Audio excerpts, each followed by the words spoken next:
Olá, meus queridos e minhas queridas, muito boa noite. Hoje é terça-feira, a primeira terça-feira de agosto, dia 4 de agosto. Eu quero dizer a vocês todos que é um prazer muito grande, uma alegria, uma satisfação, quando a gente tem esse espaço aqui, pode compartilhar da palavra do Senhor. Hoje, eu vou pedir que você abra sua Bíblia no Salmo de número 79 e façamos a leitura dos versos 8 e 9. Depois a gente vai explanar isso aí, tá? 8. Não recordes contra nós as iniquidades de nossos pais, apressem-se ao nosso encontro as tuas misericórdias, pois estamos sobremodo abatidos. E o 9, assiste-nos, ó Deus e Salvador nosso, pela glória do teu nome, livra-nos e perdoa-nos os pecados por amor do teu nome. Bem, queridos, esse Salmo 79 ele é escrito pelo salmista Asaf, um levita, um músico. E ele, Asaf, apresenta a Deus uma oração.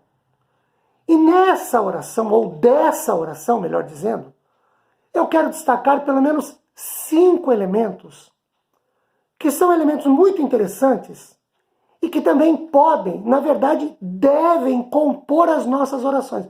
Devem se fazer presentes quando oramos também. Então vamos a eles. O primeiro elemento, eu quero destacar da primeira parte do verso 8. Eu entendo aí que Asaf faz um apelo. E nesse apelo, ele se firma no caráter de Deus.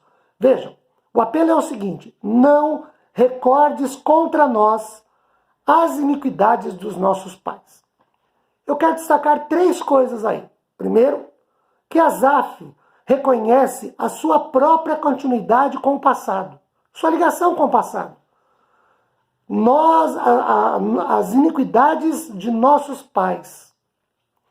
Então, ele pertence a uma família que em Israel pertence a uma tribo, que pertence a um povo. Ele tem ligação com esse povo.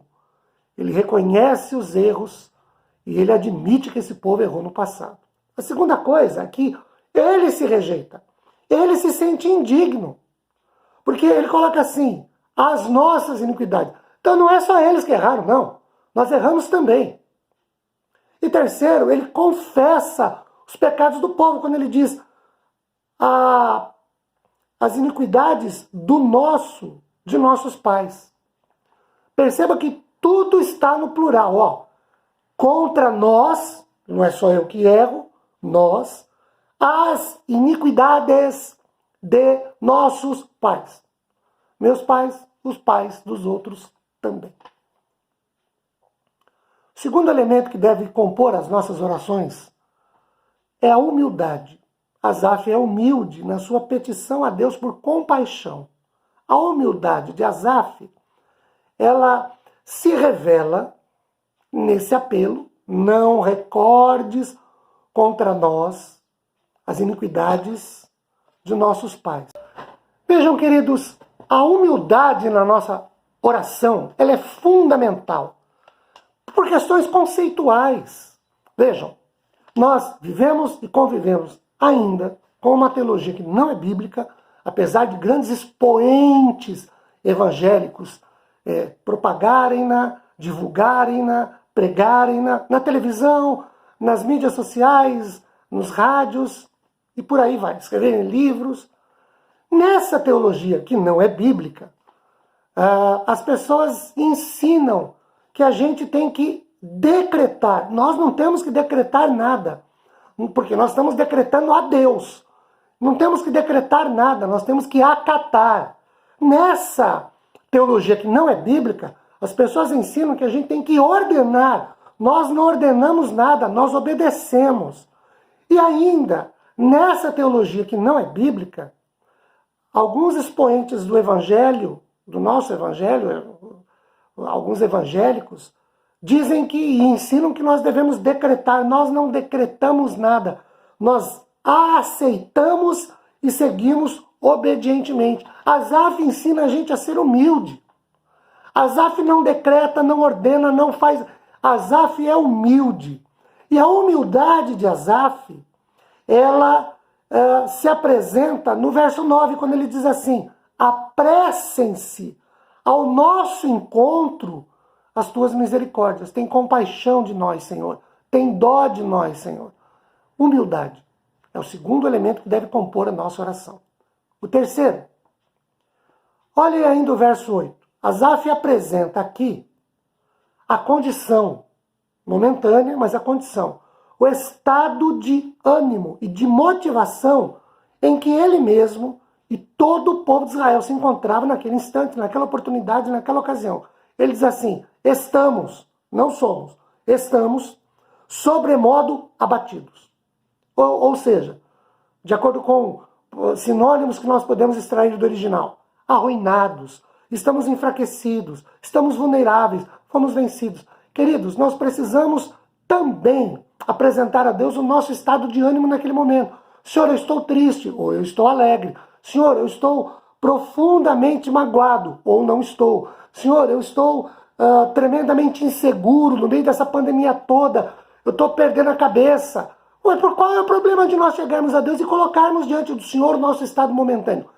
Essa é a questão da humildade, mas é a questão também de eu me apresentar a Deus como eu me sinto, como eu encaro as coisas. O quarto elemento, olhem para o versículo de número 9 agora. Asaf pede o auxílio de Deus. E é interessante que ele, nesse pedido de auxílio, olha as expressões que ele usa e que ele emprega. Ele diz assim, assiste-nos, ou seja, socorra-nos, ajude-nos, olha para nós, acompanhe-nos, esteja conosco. Segundo, livra-nos, ou seja, liberta-nos, tira-nos dessa situação. Lembra que ele fala que está batido? Pois é, então tira a gente disso, livra a gente disso. Terceiro, perdoa-nos. Lembra que ele fala lá do verso 8 das iniquidades nossas e dos nossos pais? Agora ele vem para Deus e diz, perdoa-nos. Vejam, queridos, além de reconhecer os pecados dos seus antepassados, no verso 8, o salmista também confessa o pecado da sua própria geração, que ele diz, perdoa-nos. Então ele faz aqui um pedido de auxílio, de ajuda. Por isso, não dá para decretar. Nós precisamos. Outra coisa, como é que eu vou decretar? Como é que eu vou ordenar? Como é que eu vou fazer esse tipo de oração a Deus, sendo Ele Deus criador, soberano de todas as coisas, e eu apenas criatura. Eu sou seu filho, mas Ele é o rei, eu sou vassalo. Então Ele ordena, Ele manda, a gente obedece. Por isso o salmista ensina aqui a gente a pedir auxílio. Assiste-nos, livra-nos, perdoa-nos. E é importante eu, voltando ao terceiro elemento, apresentar o meu estado de ânimo, o meu estado de motivação, porque quando eu peço para Deus me livrar, eu tenho que dizer do que eu quero que Ele me livre. Ele me livre do quê? Ah, me livra da tentação. Que tentação, cara pálida? Eu tenho que dizer qual é. Ah, me livra da cilada do maligno. E qual é a cilada do maligno? Eu sabendo, e principalmente como eu me sinto. O Senhor me livra desse sentimento de desdém que eu percebo que as pessoas têm para comigo. Desse sentimento até de bullying que as pessoas fazem para comigo. E eu me sinto triste, abatido, angustiado, afasto-me das pessoas, me sinto deprimido. Eu preciso, então, pedir que Deus me assista nas minhas fraquezas. Lembram quando Jesus nos ensina a orar o Pai Nosso, não nos deixe cair em tentação, mas livra-nos do mal? Pois é, eu preciso dizer que eu me sinto tentado. Quinto elemento que deve compor as nossas orações: o reconhecimento da necessidade de contar com a graça de Deus. Vejam que tudo que o salmista pede, os apelos que ele faz, todos estão baseados no nome do Senhor, porque vejam, ele ora por auxílio, ele pede livramento e perdão, mas não baseado nas suas obras, nem nas obras do povo, ou seja, não no merecimento. O Senhor me perdoa aqui, porque eu errei ali, mas eu acertei aqui. O Senhor me perdoa porque eu errei ali, mas agora eu estou fazendo as coisas certinho. Então eu mereço ser perdoado. Eu perdoei, eu mereço ser perdoado. Ou então, Senhor, me dá o livramento porque eu estive e fiz coisas que não devia, estive fazendo coisas que não devia e as fiz, mas agora não as faço mais. Então, eu mereço, porque eu mudei de vida. Porque agora eu passei a ajudar o necessitado. Agora eu passei a ajudar aquele que precisa de ajuda. Agora eu passei a ajudar o mais pobre, o mais a pessoa menos abastada, eu passei a ajudar. Eu ajudo a velhinha a atravessar a rua, eu ajudo o cego a atravessar a rua, o deficiente a atravessar a rua, eu ajudo o deficiente visual, o deficiente, às vezes até com outros comprometimentos, eu tenho ajudado, eu vou ao asilo, eu vou à creche, eu ajudo com a cesta básica, então eu mereço ser ajudado. Não, o salmista não faz isso. Ele pede tudo para Deus baseado no amor de Deus, tanto que ele diz assim, por amor do teu nome. Queridos, essa é a palavra que eu queria deixar na noite de hoje com os nossos corações. Façamos um apelo ao Senhor e nesse apelo nós reconheçamos a nossa própria iniquidade e a iniquidade dos nossos antepassados. Nos sintamos indignados com os erros que cometemos e confessemos a Deus os nossos erros e os erros dos nossos antepassados. Sejamos humildes. Reconheçamos que estamos diante de um Deus todo-poderoso, soberano, Rei dos reis, Senhor dos senhores. Sejamos humildes nas nossas petições. Apresentemos a Deus como nós nos sentimos nesse momento.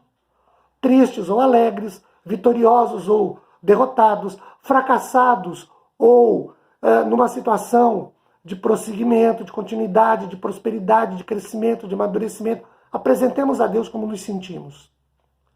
Vamos pedir auxílio ao Senhor. Nesse auxílio, a gente possa pedir que Ele nos assista, que Ele nos livre e que Ele nos perdoe. E façamos tudo isso baseados no amor de Deus, em nome de Jesus. Que Deus nos abençoe. Tenhamos todos uma boa noite. Voltemos a nos reunir na próxima quinta-feira. Fique na paz do Senhor. Um beijo no seu coração. Tchau, gente.